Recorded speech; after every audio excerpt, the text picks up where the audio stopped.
High friends, welcome back to APJH all in one YouTube channel. Tata WPL మ్యాచ్కి సంబంధించి season 4లో ఇది 8వ మ్యాచ్కి సంబంధించి డివై పాటిల్ స్టేడియం నవీ ముంబైలో మ్యాచ్ జరిగింది. దీనికి సంబంధించి Mumbai Indians versus UP warriors match. ఇది ముఖాముఖి జరిగిన మ్యాచ్లు 7 మ్యాచ్లు జరగగా ముంబై ఇప్పటివరకు 5 మ్యాచ్లు అయితే గెలిచింది.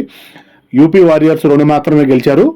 ఈ సీజన్లో ముంబై ఇండియన్స్ 2 విజయాలతోటి పాయింట్ల పట్టికలతో 2వ స్థానంలో ఉన్నారు. యూపీ వారియర్స్ ఇప్పటి వరకు ఈ సీజన్లో 3 మ్యాచ్లు ఆడి 3 ఓడిపోయి ఉన్నారు. పాయింట్ల పట్టికలో 5వ స్థానంలో ఆఖరి స్థానంలో ఉన్నారు. యూపీ వారియర్స్కి ఇది తప్పనిసరిగా గెలవాల్సిన మ్యాచ్.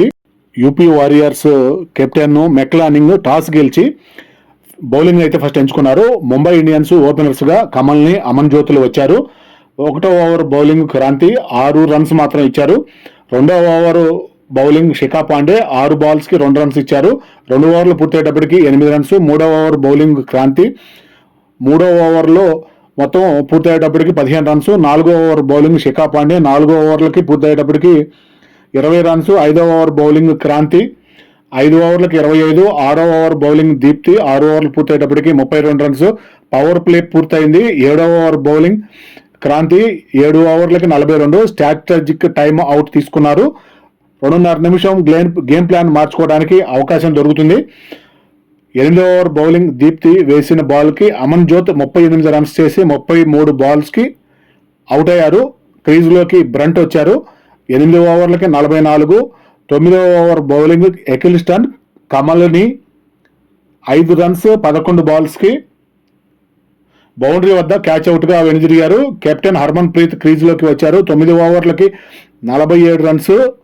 10వ ఓవర్ బౌలింగ్ దీప్తి 10 ఓవర్లు పూర్తయ్యేటప్పటికి 55 రన్స్. 11వ ఓవర్ బౌలింగ్ ఆశ 11 ఓవర్లు పూర్తయ్యేటప్పటికి 60 రన్స్. 2 వికెట్లు పోయాయి. రన్ రేట్ 5.40 మాత్రమే ఉంది. యూపీ బౌలింగ్ ప్లానింగ్ చాలా బాగుంది అనిపించింది. 12వ ఓవర్ బౌలింగ్ ఎకిల్స్టన్ 12 ఓవర్లు పూర్తయ్యేటప్పటికి 68 రన్స్. 2 వికెట్లు పోయాయి. 13వ ఓవర్ బౌలింగ్ ఆశ హర్మన్ ప్రీత్ 16 రన్స్ 11 బాల్స్ వద్ద క్యాచ్ అవుట్ అయ్యారు. కెప్టెన్ హర్మన్ ప్రీత్ అవుట్ కావటం యూపీ వారియర్స్కి కొంచెం కలిసి వచ్చే పరిణామంగా తీసుకోవచ్చు. 13 ఓవర్లు పూర్తయ్యేటప్పటికి 78, 3 వికెట్లు పోయాయి. స్ట్రాటజిక్ టైమ్ అవుట్ తీసుకున్నారు. రన్ రేట్ 6గా ఉంది. 10 ఓవర్లు 161, 5 వికెట్లు పోయాయి. UP Warriors target 162. Nicola Carey తన అద్భుతమైన బ్యాటింగ్తో 32 రన్స్ 20 బాల్స్కే నాట్అవుట్గా నిలిచారు. చాలా అద్భుతమైన బ్యాటింగ్ చేసింది. ఆఖరి క్షణంలో ఆమె ఆఖరి ఓవర్లో చాలా రన్ రేట్ అయితే పెంచగలిగింది. ఇట్లా యూపీ వారియర్స్ ఓపెనర్స్గా కెప్టెన్ మెక్లానింగ్ నవగిరే క్రీజులోకి వచ్చారు. 1వ ఓవర్ బౌలింగ్ నికోలా కేరీ. ఈ సీజన్లో జరిగిన 3 మ్యాచ్లు యూపీ వారియర్స్ ఓడారు కాబట్టి ఈ మ్యాచ్ ఖచ్చితంగా గెలవాలని పట్టుదలతో ఉన్నట్లుగా అయితే అనిపిస్తుంది. 1 ఓవర్ పూర్తయ్యేటప్పటికి 2 రన్స్. 2వ ఓవర్ బౌలింగ్ ఇస్మాయిల్ 9 రన్స్. 3వ ఓవర్ బౌలింగ్ కేరీ 3 ఓవర్లు పూర్తయ్యేటప్పటికి 14 రన్స్. 4వ ఓవర్ బౌలింగ్ ఇస్మాయిల్ 27 రన్స్. 5వ ఓవర్ బౌలింగ్ సివర్ బ్రెంట్ 39 రన్స్. 6వ ఓవర్ బౌలింగ్ ఇస్మాయిల్ 9వ ఓవర్లో పూర్తయ్యేటప్పటికి 73 రన్స్. 2 వికెట్లు పోయాయి. చాలా మంచి సూపర్ ఫాస్ట్ బ్యాటింగ్ అయితే ఆడారు. నాట్అవుట్గా నిలిచారు వీరిద్దరు కూడా. 7 వికెట్ల తేడాతో ముంబై ఇండియన్స్ పై యూపీ వారియర్స్ గెలిచారు. మొదటి పాయింట్ల పట్టికలో యూపీ వారియర్స్ విజయాన్ని అయితే సాధించుకొని పాయింట్ల పట్టికలో కొంతవరకు ఖాతా అయితే తెరవగలిగారు.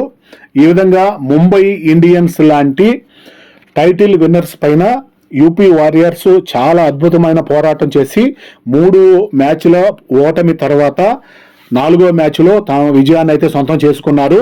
ఈ విధంగా యూపీ వారియర్స్ కూడా టీం పరంగా, బ్యాటింగ్ పరంగా, ఫీల్డింగ్ పరంగా తక్కువ ఏమి కాదు, మాలో కూడా మా టీంలో కూడా మంచి ప్లేయర్స్ ఉన్నారని ముంబై ఇండియన్స్ లాంటి దిగ్గజ ప్లేయర్స్ ద్వారా ఓడించి ఈ విధంగా అయితే తెలియజేయగలిగారు. చాలా బాగా అనిపించింది నాకు మ్యాచ్ అయితే. ఈ వీడియోని ఇంతటితోటి ముగిస్తున్నాను.